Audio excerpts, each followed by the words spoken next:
Yet, ISIL is adapting to the coalition's efforts, and it continues to generate at least tens of millions of dollars in revenue per month, primarily from taxation in those areas that it controls and from crude oil sales on the black and gray markets inside of Syria and Iraq.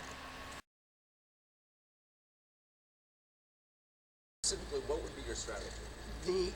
The situation with ISIS has to be dealt firmly and strongly.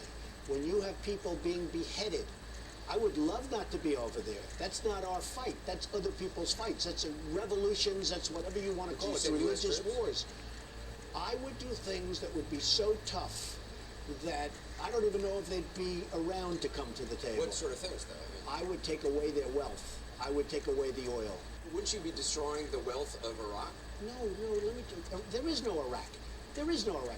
Their leaders are corrupt. Excuse me, there are no Iraqis. They've broken up into so many different factions. And you don't think bombing Iraqi oil fields, which are now in the control of ISIS, but bombing Iraqi oil fields is going to anger huge numbers of people? I would bomb the hell out of those oil fields. I wouldn't send many troops because you won't need them by the time I got finished. I'd bomb the hell out of the oil fields. I'd then get Exxon. I'd then get these great oil companies to go in. They would rebuild them so fast your head will spin. You ever see how they put, excuse me, you ever see how fast they put up rigs? These guys are unbelievable. So I'd go Exxon Mobil. I'd go to the top 5 oil companies. They'd be in there. They'd be finished so fast. We judge that ISIL is training and attempting to deploy operatives for further attacks. ISIL has a large cadre of Western fighters who could potentially serve as operatives for attacks in the West. And the group is probably exploring a variety of means for infiltrating operatives into the West, including in refugee flows, smuggling routes, and legitimate methods of travel.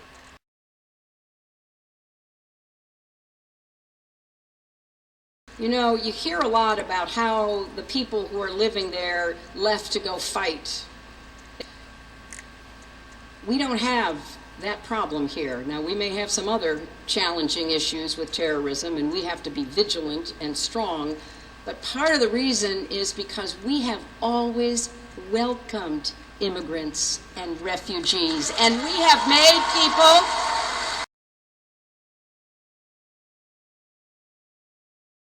You have no record on that person. That's what Assistant Director Steinbach was talking about. You can only query what you've collected. And with respect to Iraqi refugees, we had far more in our databases because of our country's work there for a decade. This is a different situation. Yes, I think that's the challenge we're all talking about, is that we can only query against that which we have collected. And so if someone has never made a ripple in the pond in Syria in a way that would get their identity or their interests reflected in our database, we can query our database until the cows come home, but we're not going to. There'll be nothing show up because we have no record on that person. That's what Assistant Director Steinbach was talking about. You can only query what you've collected. And with respect to Iraqi refugees, we had far more in our databases because of our country's work there for a decade. This is a different situation.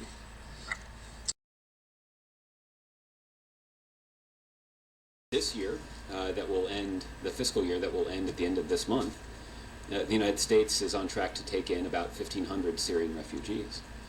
The President has directed his team to scale up that number next year, and he's informed his team that he would like them to accept make preparations to accept at least 10,000 Syrian refugees in the next fiscal year.